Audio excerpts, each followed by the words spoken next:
Hello everyone, in this video I'm going to show you how to fix Instagram messages not sending. So actually this is very quick and easy. I'll show you how to do that, but you need to watch this video till the end so you won't miss any important steps. So first of all, we need to open Instagram, and if we have this type of problem that our messages are not sending, first of all we need to go to our profile, clicking on our profile picture in the bottom right corner, and now here you need to click on the three lines in the top right corner to open settings and privacy. Now scroll down and you will find for professionals, if you have a professional account, and go for creator tools and controls.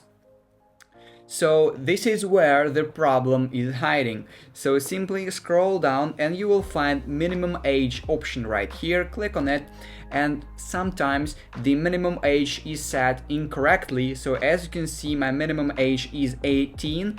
It means I couldn't set type to people that are that have age less than 18. So basically, to fix this problem, you need to simply click on the remove button right here and click on the done in the top right corner.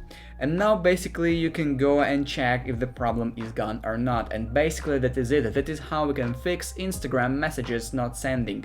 If you found this video useful, leave a like and subscribe to the channel. Thank you.